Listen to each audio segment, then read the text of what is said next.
नमस्कार। देश न्यूज देख रहे हैं आप और मैं हूं आपके साथ स्नेहा तिवारी।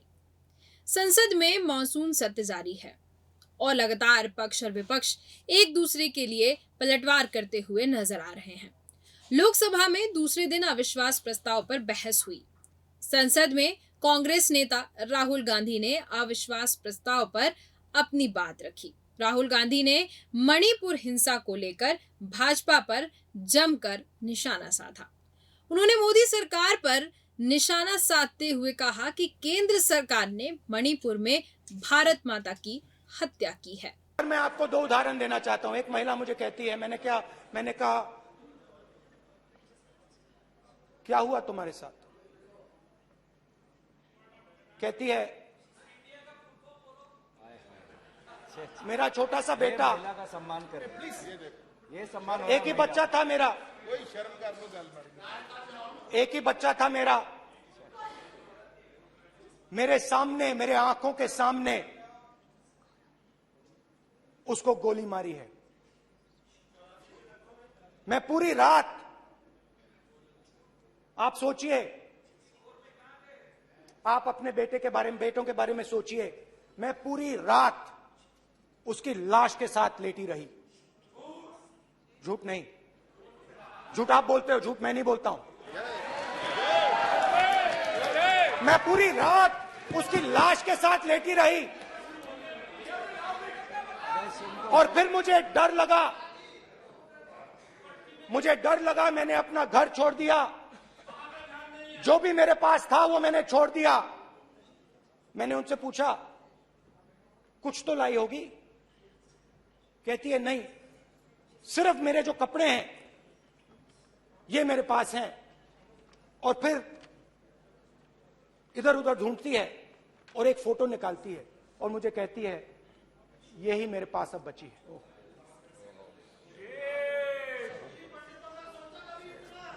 एक और उदाहरण, दूसरे कैंप में मैं, एक महिला मेरे सामने आती है, मैं उससे पूछता हूं तुम्हारे साथ क्या हुआ? क्या हुआ तुम्हारे साथ? और जैसे ही मैंने ये सवाल पूछा,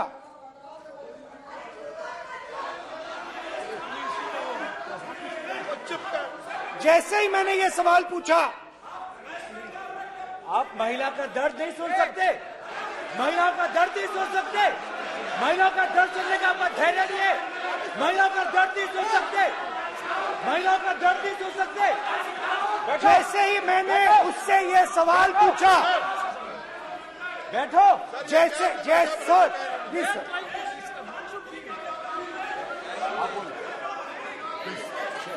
शर्म करिए।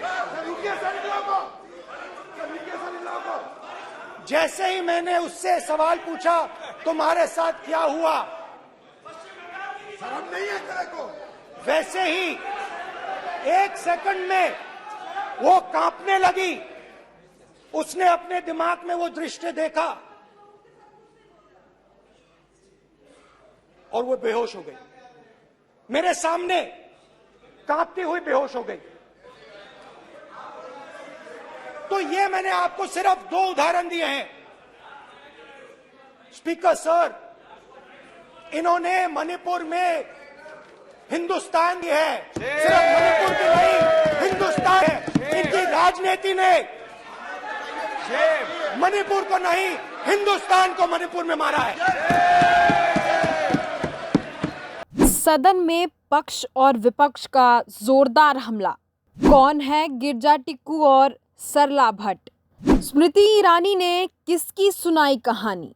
सदन में किसके अत्याचार की हुई बात? राहुल गांधी बोले मणिपुर में भारत माता की हत्या हुई।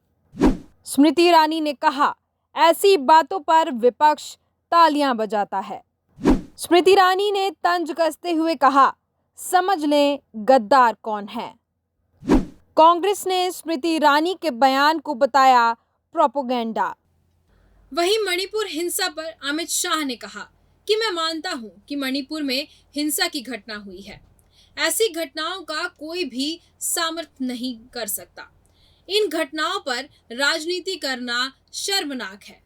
मैं पहले दिन से ही मणिपुर मुद्दे पर चर्चा के लिए तैयार था, लेकिन विपक्ष कभी चर्चा नहीं करना चाहता था। आप मुझे चुप नहीं करा सकते, क्योंकि 130 करोड़ लोगों ने हमें चुना है, इसलिए उन्हें हमारी बात पर भरोसा है। मणिपुर में हमारी सरकार के पिछले 6 वर्षों के दौरान कर्फ्यू की आवश्यकता कभी नहीं पड़ी। साथ ही कांग्रेस पर निशाना साधते हुए अमित शाह ने कहा कि यूपीए अच्छा नाम था, उन्हें गठबंधन का नाम बदलने की जरूरत क्यों पड़ी। मैं बताता हूँ। यूपीए 12 लाख करोड़ रुपए से ज्यादा के घोटाले में शामिल रहा। बोफोर्स घोटाला, 2G स्पेक्ट्रम घोटाला, CWD घोटाला, कोयला घोटाला, आदर्श घोटाला, नेशनल हेराल्ड घोटाला, वाड्रा का DLF घोटाला, चारा घोटाला। उनके पास गठबंधन का नाम बदलने के अलावा कोई रास्ता नहीं है। हमें अपना नाम बदलने की जरूरत नहीं है, क्योंकि हम किसी घोटाले में शामिल नहीं हैं।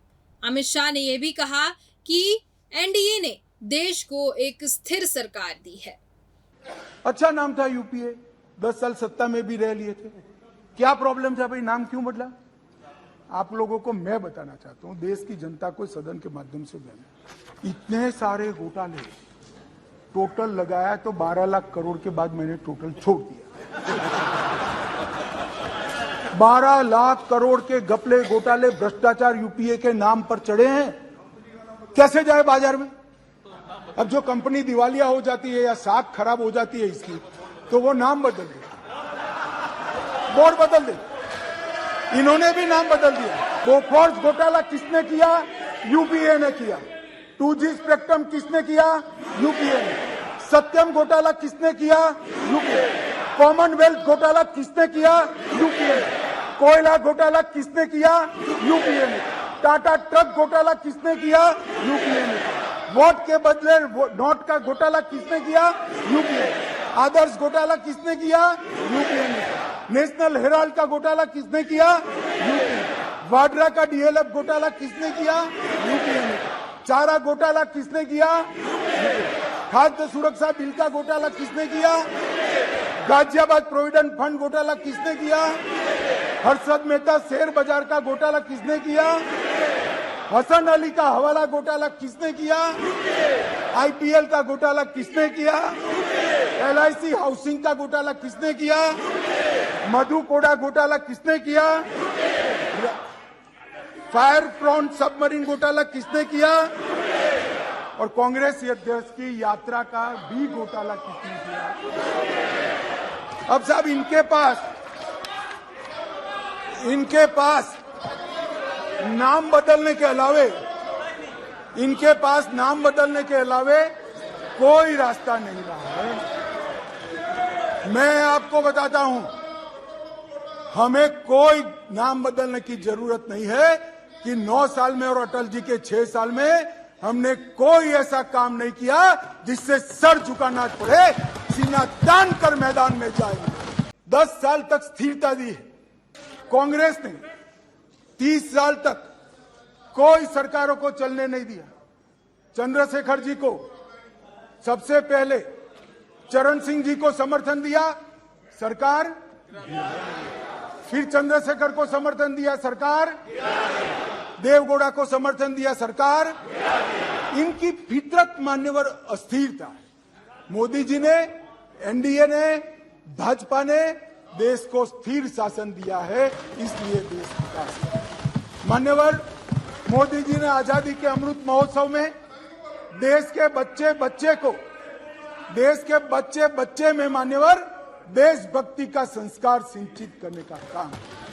मान्यवर आजादी के अमृत महोत्सव के वर्ष में मोदी जी ने देश के एक एक जन के मन में देश के प्रति सम्मान और सुनहरे भविष्य की आशा को निर्मित करने का काम। मान्यवर शताब्दी के लक्ष्य तय किए हैं मोदी जी ने, शताब्दी के लक्ष्य तय किए हैं और आजादी का अमृत महोत्सव समाप्त होते ही 15 अगस्त को अमृत काल शुरू होगा।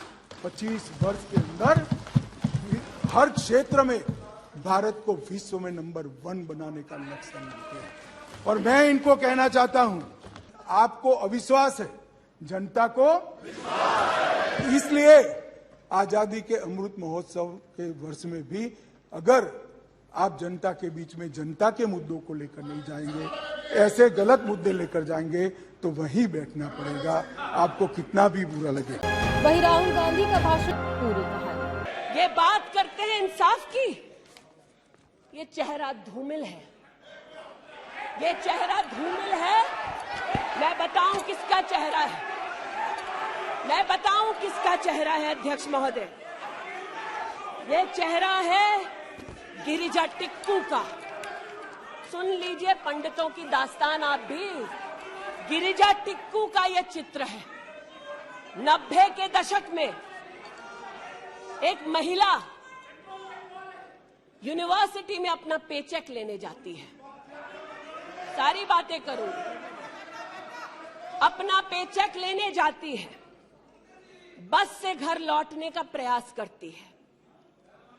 उसको 5 मर्द बस से खींचकर टैक्सी में ले जाते हैं, बलात्कार करते हैं और फिर आरी से उसका बदन काट देते हैं।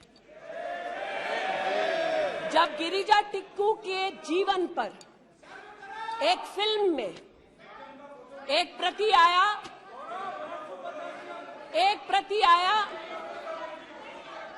मैं आज कहना चाहती हूं कि कांग्रेस के कुछ प्रवक्ताओं ने उसको प्रोपेगेंडा कहा।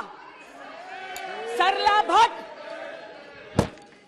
भट्ट, आप नहीं चाहते कश्मीरी पंडितों की दास्तान कहीं सुनाई जाए, आप नहीं चाहते वो आइडेंटिफाई हो एज विक्टिम्स। सरला भट्ट मेडिकल स्टाफ थी। 90 के दशक में उसको उसके इंस्टीट्यूट से अगवा करके गैंग रेप किया गया और सड़क के किनारे रखा गया।